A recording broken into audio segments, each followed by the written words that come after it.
Agriculture land purchase करने के लिए जा रहे हैं, डेवलप्ड एरिया में ले रहे हैं या अंडर डेवलप्ड एरिया में ले रहे हैं, एक तो ये चीज आप देखिए। सेकंड नंबर, एकड़ में ले रहे हैं या बीघा में ले रहे हैं। एकड़ तो सब जगह एक ही है, 4840 गज, लेकिन अगर बीघा में ले रहे हैं तो थोड़ा संभलना पड़ेगा। कहीं 3200 गज का बीघा है, कहीं 1600 गज का बीघा है, कहीं 750 गज का बीघा भी है। तो वो चीज आप देखिए, पता चलेगी आप छोटे बीघा के लिए बड़े बीघा जितना अमाउंट दे रहे हैं तो जमीन बहुत महंगी पड़ जाएगी। थर्ड नंबर, एग्रीकल्चर लैंड में ये भी देखिएगा कि वो लैंड जनरल कैटेगरी की होनी चाहिए, SC कोटा की नहीं होनी चाहिए, अदरवाइज ट्रांसफर नहीं हो पाएगी। फोर्थ नंबर, गोचर का भी आप ध्यान रखिएगा। जमीन को देख के ही पता लग जाता है कि वो गोचर है या नहीं है, नदी नाले या तालाब की लैंड तो नहीं है, या किसी ट्रस्ट की जमीन तो नहीं है, किसी मंदिर वगैरह को तो नहीं दी गई है, आप उस जमीन को यूज नहीं कर पाएंगे। नेक्स्ट, उसके ऊपर कोई लोन नहीं होना चाहिए। ये सारी चीजें आपको खतौनी से पता लग जाएंगी। आप उसकी खतौनी निकालें। खतौनी ऑनलाइन भी निकल जाती है जिस किसी भी स्टेट की। जैसे आप राजस्थान में प्रॉपर्टी ले रहे हैं तो राजस्थान भूलेख में मिल जाएगी, यूपी में ले रहे हैं तो यूपी भूलेख में आपको खतौनी मिल जाएगी। अदरवाइज हार्ड कॉपी लीजिए। खतौनी में मेंशन होता है कि उस जमीन के ऊपर कितना लोन है और उसमें कितने पार्टनर्स हैं, कितना एरिया है। अगर पार्टनर्स उस जमीन के जो ऑनर्स हैं बहुत सारे हैं तो आप देखिए कि उनका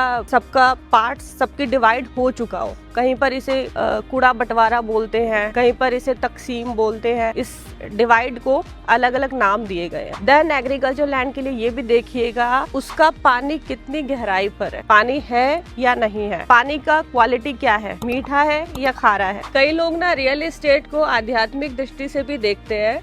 जब वो जमीन फाइनल करने के लिए जाते हैं तो कुछ चीजें ऐसी होती है जो बुक से पढ़ के हमें नॉलेज नहीं आती, जो हमारे दादा परदादाओं ने जो हमें चीजें सिखाई थी उनसे काम आती है। जैसे एक बहुत छोटी सी चीज है, पहले मुझे पता नहीं था, लेकिन बहुत सरप्राइजिंग बात है ये कि जब मैं नई नई रियल एस्टेट में आई तो मुझे पता चला कि जमीन की मिट्टी का रंग भी बहुत मायने रखता है। अब यहाँ पे थोड़ा सा आध्यात्मिक हो जाता है। सफेद मिट्टी कुछ और कहती है, लाल मिट्टी कुछ और कहती है, ब्राउन मिट्टी कुछ और कहती है। फॉर एग्जाम्पल, अगर आप कोई जमीन परचेज करने के लिए जा रहे हैं, उसका कलर का मिट्टी का कलर रेड कलर का है, थोड़ा रेडिश है, तो इट मीन्स कि वो क्षत्रियों के लिए बहुत ही ज्यादा फ्रूटफुल होने वाली है। वो क्षत्रिय कौम को बेनिफिट ही देगी, वो जमीन उनको बहुत प्रॉफिट देगी। अगर मिट्टी का कलर जो है वो ऑरेंज कलर का है, थोड़ा पिंकिश है, थोड़ा वाइटिश है, तो वो बनियों को, ब्राह्मणों को, जाटों को, पंजाबियों को, इन सबको बहुत बेनिफिट देने वाली होगी। और कहीं कहीं पर जमीन का कलर जो है वो ब्लैक भी होता है।